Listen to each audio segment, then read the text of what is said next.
Hey guys, it's your boy Shayness on Sunday Fun Day. Now this is actually being filmed at the same time as another series of videos are being filmed. So you might see this location once again, but I don't kind of want to reveal that just yet. This video, however, is just piggybacking off of the last video.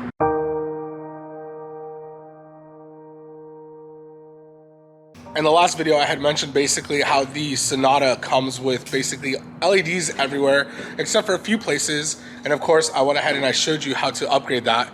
But this is for those of you guys that have the 2022 model Sonata and lines, or even just base models where you guys want to add the LED touches to the taillights, because as some of you know, those year models, unfortunately, to reduce production costs, and they're having their LED taillights replace the corner ones with just typical halogen incandescent taillights.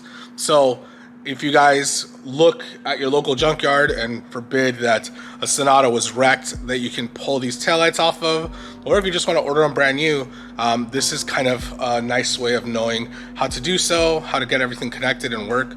But like I said, because I already have LED taillights, why would I be doing this?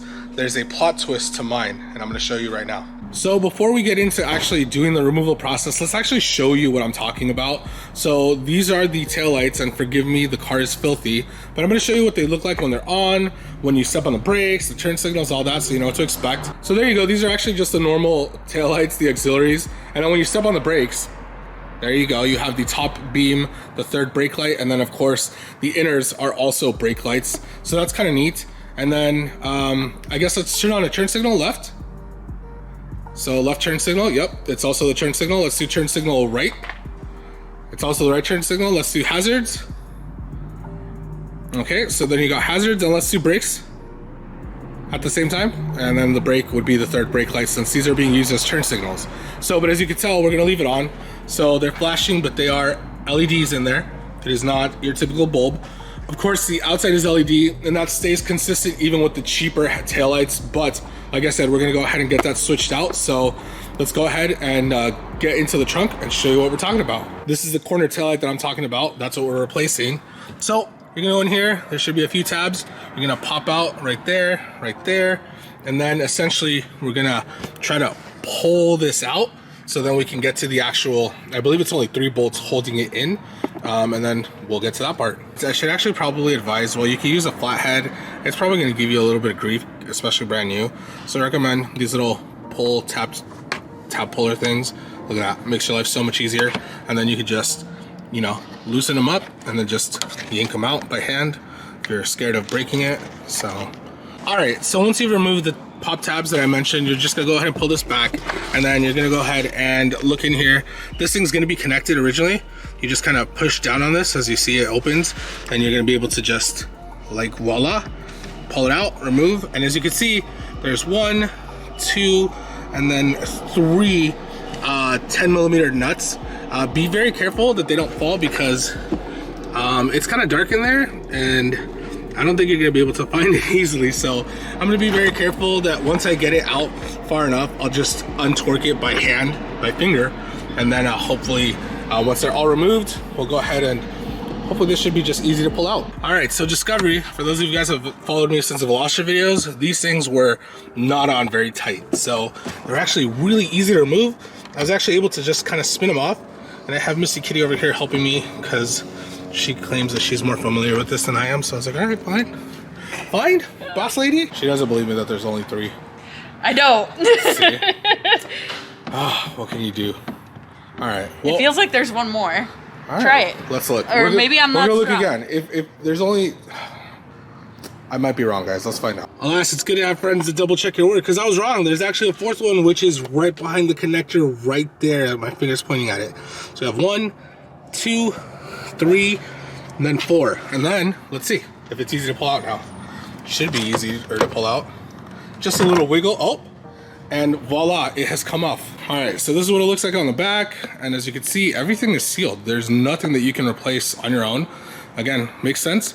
It's full LED, but if you find one of these, this is how you'll know that it's a full LED, because again, there's no bulbs that you can replace yourself. So that's a good way to check for those of you guys that have a newer model that want to upgrade to an LED version. So setting this down gently here, and I'll show you the new ones. All right, so now you're probably asking, well, what could I have possibly done to demonstrate this besides downgrade if I already had LEDs? And you forget that I am in the US, but there is such a thing as KDM/Euro spec taillights with the clear innards, and of course the turn signal is amber. So let's go ahead and get this bad boy there, tighten it up, plug it back in, and test it. This is also a perfect example, so I can show you the rear, that this one, as you can see, has a replaceable bulb element, which is right there. It's for the turn signal specifically. We'll probably update these to LEDs eventually, but let's go ahead and get this popped in to make sure that it'll work with the US spec. All right, so this is installed and looks beautiful, but unfortunately there are a few issues that I have to note, which is the reason for this whole video on why you more than likely, not only can you not install Euro/KDM spec taillights, you also may have an issue if you buy US full LED taillights as opposed to the incandescent ones on the unfortunately newer models that don't come with full LEDs. And I'll show you why. So let's turn on the taillights. Okay, so that works perfectly fine. That blinking is just the camera, it's actually not blinking. So that looks fine, right? Now let's step on the brakes. Now the brakes are fine, but one thing you'll notice is that the Euro KDM spec, the brakes are the actual outside light, and it's actually brighter than this one. This one, the brakes are the actual inside portion. The only real issue is when you turn on the turn signal. So let's do the hazards. So as you can see, that is supposed to be the turn signal on the inside, not the braking light. Again, this wouldn't really be a problem, except for what you're seeing right now is the actual hazards. The problem is when you use them as turn signal. So turn off the hazards, and now turn on the left turn signal. So we have a hyper flash situation. Again, for some of you, simple rewiring might be an easy fix that you're willing to take on, but this car is relatively new, and of course I don't want to get into that for warranty's sake. The other issue is that it actually throws an error code, which I'm actually going to show you in a moment. So I'm going to get in the vehicle and I'm going to just show you. As you can see, it throws this, which actually stays on there permanently. So even if you're, watch, I'll just turn on the car. Hyundai Power. So as you can see, the car's on now, and no matter what, I'll even change the drive mode so you can see, that is going to be on there, along with this little hazard light down here. So that's going to be annoying, because if any of you guys have ever had a tire pressure alert, you'll know that these things do not go away. So unfortunately, there is the disclaimer.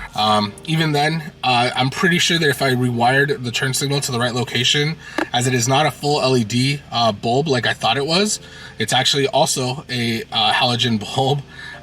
It's more than likely going to throw this, unless you install a aftermarket resistor, which again, you would have to splice some more wires in. For sure, that would more than likely void the warranty. So this is definitely a feasible mod. It's not necessarily hard, but for those of you that want to attempt this, you either don't care about your warranty enough to the point where, you know, you're willing to go into the electronics and do some splicing, or you're watching this video way ahead, like 4 years ahead from now, and you no longer have a warranty, so to speak. So yeah, I just wanted to make this educational video. What do you guys think? Which one would you have preferred? Hopefully this is educational, and this will save somebody anywhere from $500 to $1,000, so you guys don't spend your money on aftermarket taillights. I guess I did some of that work for you guys, but yeah, let me know what you guys think. Oh, actually, one other thing I forgot to mention is that, again, US spec, these right here have actual bulbs, the little corners. The Euro spec / KDM do not. So this right here, and it even looks a little different, this is actually just a reflector. The other one, I'm gonna go back, but you'll see that there's an actual little like rectangle cut out in the center. That's where the bulb actually flashes from. And of course it just lights up the rest of the area. Yeah, see, you could barely see it, but yeah, you see that little rectangle. So small differences, something that, I don't know why, it's a US thing to have corner lights. I started recently paying attention, and if you start looking at cars, the only cars that don't have a corner light are those that have taillights that wrap around. Otherwise, they have like a little auxiliary light, like just a random little bumper light, kind of like this on this truck. You see that? They're like, why is there a random light? Now I know. It's because they expect you to have some sort of lighting on the side marker And if the taillight doesn't wrap sufficiently around that you could see it, then I guess you have to have some sort of auxiliary light. Hey guys, what's up? It's your boy Shayness back at home base, and I want to answer a few questions that some of you may have. So that video, of course, was meant for educational purposes. It is a little unfortunate that the taillights are not plug and play, and I'm basically making this because keep in mind that for those that do have the newer models that don't come with full LED taillights, just like the Euro/KDM, you might be able to connect those direct, but I am going to show you an image of the actual plugins of both the taillights, and so I'm actually just providing this information. Beware, do this at your own risk if you're trying to go for either the aesthetic change of being fully KDM, or like I mentioned in the video, for those of you that were thinking that buying prior model full LED taillights was going to be as easy as plug and play. While it technically is, there's the caveat of the sensor being thrown off, and of course hyper flashing, which for some of you might not be a big deal. Now, I did mention a price point of $500 to $1,000. As of the time of making this video, the price for these taillights goes individually roughly about $250 each side plus tax, and that's for used. Now, for the actual taillights themselves, I haven't seen them individually in the brand new market. I've seen basically the whole taillight assembly, including the intersections that go in the trunk, and it goes for a whopping $1,000-ish. So again, that's where I got the prices, and that's as of the making of this video. Now you might be saying, well, why did you spend that much money just to be able to do this video? To be completely transparent with you, I too was kind of hoping it would just be a plug and play to the KDM style taillights. I didn't personally think it was going to be such a involved task just from looking at wiring diagrams prior, but like I mentioned, there does seem to be an extra prong in the connector that is apparently just specifically to trigger that dashboard code that unfortunately stays consistent. So unfortunately, that's one downside, but I do have plans for these taillights in the future.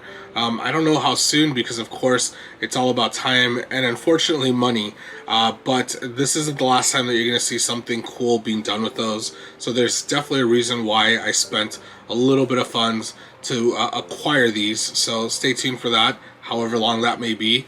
But yeah, again, like I said, this was just for educational purposes. You might just be better off if you have a 2022 model or any model that does not have the LEDs already within. You're probably just better off buying bulbs, LED bulbs that have the built-in resistors. While those are pricey, they're not as pricey as a full new taillight setup. Typically you can find a quality set for about $20, with some of the other brands going up to like $50. But again, you get what you pay for. So that wraps up this video, guys. Hopefully this was informational, and hopefully for some of you that were considering doing this, I might save you some money or some grief in the process. But also, depending from where you're watching this, if you're in the US and Canada, or if you're in European / Asian market, let me know what you guys think. What do you prefer? Do you think that the Sonata should have stayed with the clear inner turn signals? Or do you like the more aesthetically pleasing full colored red that we get over here in the North American market? Just want to hear from you guys what your preference is, what you would have preferred, and hopefully, like I said, this was helpful to some of you, and of course just an interesting look at the inners of our vehicle. But again, guys, thank you so much for all the love and support. I greatly appreciate it, and I will see you guys in the next video, hopefully very soon. Bye.